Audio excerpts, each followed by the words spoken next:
Eto, pwede para Mama Nina. Ano, Lisa? Ba't masaya si Chamami ngayon? Bakit Chamami ito kontenta? Ano, sasayo siya? Ngayon, Mira, uno-uno. Ano yan sa Diyos? Oo. Happy si Chamami. Ito. Para Mami Chiki. Ito pa Mami Nina. Ito para Sandra. Oo. Sino pa isa? Oo, bag lahat. Esto para no sé, para ti. Ay no, ito no pwede ito. Magandang araw po sa inyo lahat mga amigo. Good morning. Good morning, good morning, good morning po mga kababayan ko. Kumusta? Kumusta na kayo dyan? Ito po si Kuya Raul. Patuloy pong nagmo-move on at patuloy pong namumuhay. At ngayon po pupunta tayo kila Tia Celsa kay Chamami. Kasi diba malapit na silang umuwi. Syempre gusto ko naman na may pasalubong sila kahit papaano. So naalala ko merong mga bag sa bahay at product ng Pilipinas. So sabihin ko kay Tia Celsa na ipamigay ito doon. Kasi alam ko meron pang dalawang maleta pa si Chamami na sobra. Oo, may dalawang maleta pa na sobra. At pwede niya isiksik. Yung mga ibang damit ko na hindi kasya, pwedeng dalhin doon. Sayang. Oo, suggestion yun si Mami na kesa bumili ng iba, may mga damit ako na hindi ko halos talagang sinuot o yung iba hindi ko pa nasuot. Oo, yung sa Eden Bedyon. I-check mo ngayon. Si Bedyon din maraming mga damit na hindi. Pwedeng ibigay yung kila Abubuye, kila Papito, kila Elvis, kila Tatcha, o sino pwedeng ano dun. So ayun po mga amigo, antay ka tise maulan ng araw na ito. Ay nako, wala akong ginawa kundi huminga. Eto pwede para Mama Nina. Ano, Lisa? Ba't masaya si Chamami ngayon? Bakit Chamami ito kontenta? Ano, sasayo siya? Ngayon, Mira, uno-uno. Ano yan sa Diyos? Oo. Happy si Chamami. Ito. Para Mami Chiki. Ito pa Mami Nina. Ito para Sandra. Oo. Sino pa isa? Oo, bag lahat. Esto para no sé, para ti. Ay no, ito no pwede ito. So yun po si Kuya Bedyo, may dala pong maleta. At siya po ay uuwi na sa babalik niya sa Equatorial Guinea. Sige, Belgium. Di ba yun po yung mga yan po yung mga isa pa sa mga dadalhin ni nila Chamami kung ano yung gusto nila. Kasi maraming mga damit na pinagliit na namin, hindi na mga gamit. So kung kaya kailangan nila yung ganyan kasi maraming mga bata pwedeng babigyan doon. So pinaprepare na nila yung pinaprepare na nila yung maleta nila, yung mga gamit. Alam ko may dalawa pang maleta na kailangan si Chamami. So nagdala ako ng mga ng mga bag, tapos kila Mama Nina yan, mga ganyan, pwedeng pasalubong. Tapos ito nga may mga dala. Ano ay pag-usap nila ba yun?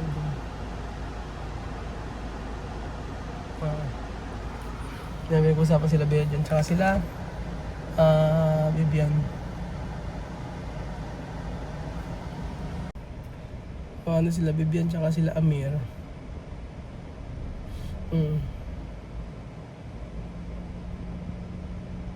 Natapos na lang kumain. Kanina pa ako dito mga amigo. Kanina pa ako dito at may pag-usap kay Chamami. Yung video, yun lang binigay kong para makita niyo naman po kung ano yung sitwasyon ni Chamami. Masaya naman siya kanina ng kausap ko. Ayun po. Ayun po mga amigo, kababalik ko lang po at yun lang po. Mag-usap kami ni Chamami, medyo matagal kami nagkausap Chamami sa mga bata. At inaayos nga namin yung mga pasalubong para doon. Kasi itong mga bata sa amin gano'n na hindi naman daw na kailangan na pasalubong doon. Sabi ko sa akin din naman kasi yung yung maleta, sayang yung espasyo. Tapos ano sabi nila Belgisio? Yung sa maleta? Ano sa maleta? Di daw dadalhin. Ang dadalhin? Kasi ayaw nung kapatid niya. Kasi hindi ko ba sinyo. Hindi, baka ewan ko lang. Basta ang ano noon, si Chama may sabi sa akin. Ang sabi nga Chama, huwag nang bumili ng mga pasalubong kasi nga pwede naman yung mga nandito na hindi kakasya. Oo, ganun. Kasi bumili, syempre, yung Chama yung ticket na babayaran hindi naman biro nasa 700,000 local flight, diba? May yung local flight doon sa kasama ng local flight doon. So halos sa 7 million sepas yun. Kaya sabi Chama hanggat maaari huwag nang gumastos. Happy naman siya at nakikipag-usap na siya sa may kapitbahay. Sayaw doon ang sayaw at masaya naman. Nakausap ko na masaya naman nga siya. Yun nga lang nag-usap yung mga bata talaga ayaw nila hindi pa nila ayos si Vivian Amir at si Miss pa nila inaayos yung gamit nila. Yun yung nangyari. Tapos may nag-prepare ng pagkain, nagluto ng pritong tilapia. Tapos usap-usap kami, may tatanong lang daw si Chama. Sabi niya ayaw niyang may tatanong niya sa akin at mas maganda raw ako ako daw mag-explain kaysa daw makikinig nga daw siya sa iba. So yun, regarding lang yung sa pag-uwi nila, kasi syempre nga naman yung pag-uwi ay hindi nga biro. Maraming proseso ganun. Pero yun po kami desidido na talaga na uuwi sila Chama. Desidido na siya at wala nang atrasan. Wala nang atrasan mga amigo. Yung nga usapan namin nakaraan na kung ano man wala naman sabi ni Chama pag gusto ko magbakasyon sa Guinea, magbakasyon ako, okay lang. Ganun pa rin natin naman. So pag-uusap naman namin ni Chama naging okay naman nung nakarang araw na pagbalik niya doon di ganun pa din. Sabi kasi di ba sabi nga ng mga tao na sabi nga pagka bumalik sila hayaan na lang sila doon, abandon na yun. Kumbaga wag nang padala, wag nang mag-move on isa ganyan, mag-move on at hayaan na lang sila mamuhay ganun. Pero yung bata nga kasi yun ang iniisip natin kasi napakahirap ng magdidesisyon si Chama na yung mga bata syempre hindi naman masaya. Yung dalawang bata malito lang problema kasi maliit pa yun pero kasi si Misma, si Abir at si Vivian, sila yung aking iniisip dito. At kahit sabihin natin na hindi ko kasi yung alam yung sitwasyon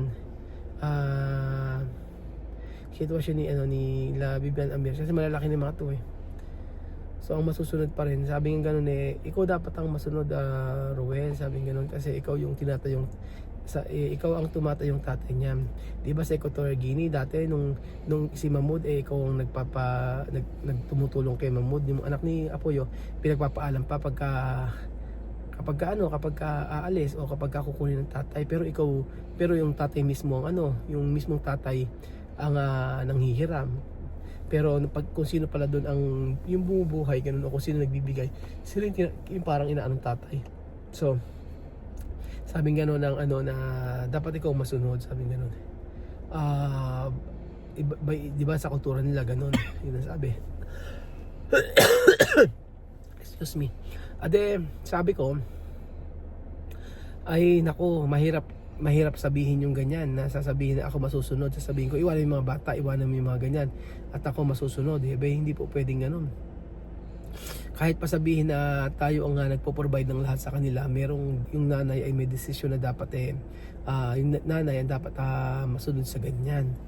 Siyempre ano mang mangyari sa mga bata at least hindi ako masisisi sa huli.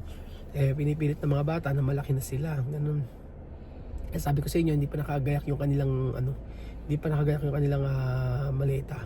Ayaw igayak ng mga nila Vivian yung maleta nila. Sila Chama lang nakagayak. So ganun. Kaya ako naman ako na nalulungkot naman ako kasi syempre kung siguro lahat sila ay desisyon na umuwi o de okay lang sa akin, kaso may mga kumukontra, di ba, may ayaw. Yun yung iniisip ko mga amigo. Dahil nga minor de edad yung mga bata, wala akong magawa. Sabi ko nga may option akong ibinigay. Sabi ko sa kay Bibian, para maging Bibian, sabi ko 2 taon, 3 taon naman, 18 years old ka na.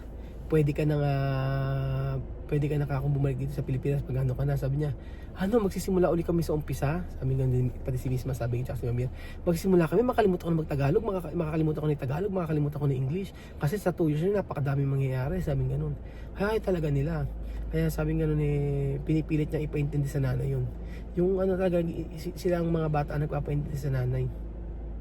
So, ayun, maraming kami pinag-usapan kasi nag-uusap kami ni Mami. Meron siya dahil na itatanong nga daw sa akin.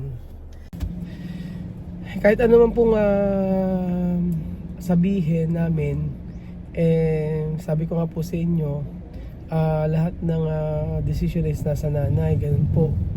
At yung mga bata walang magawa, diba? Walang magawa. Kaya po sabi ko, uling usap namin, sabi ko kasi pinipilit ng mga bata na ano gagawin namin doon pagka umuwi kami doon, wala kaming school na maganda, tapos pagkayari wala kaming pagkain, tapos mamamasyal, dito nga sa Pilipinas pinagbubuti yung pag-aaral. Kaya hati talaga yung ano ko sa loobin ko mga amigo, hindi ako pwedeng magdesisyon pero yung mga bata nakikita ko very disappointed ako kasi sabi pa nga ng mga bata, kung gusto mo umuwi, sama mo na lang yung 2 maliit tsaka ikaw, magpahinga ka ng ilang buwan, tapos pagka gusto mo bumalik dito, bumalik ka na para makita mo muna yung buhay mo muna doon, tsaka huwag mo kami idamay, sabing ganun. Sa totoo lang ako'y naaawat na hahabag sa mga bata kasi nga hindi, kumbaga, di ba yung alam niyo yung pakiramdam na tayo mga lalo tayo ng mga bata, di ba? Nang tayo bata, meron na sa tayong sariling decision, pero alam na natin kung ano yung makakabuti sa hindi.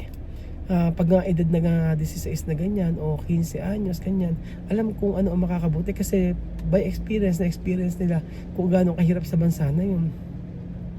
Kaya sabi ng mga bata ngayon, huwag mo kaming idamay, kami gusto namin dito. Iba ang gusto mo umuwi, ikaw ang pabili ng ticket, kayo ikaw umuwi, sabi ganun.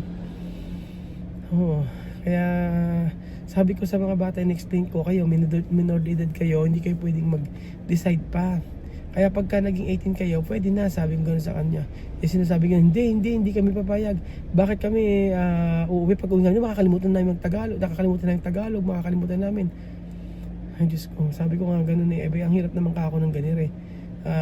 Ganitong sitwasyon. Ay nako, sabi ko nga ano pa ba ang kailangan kong gawin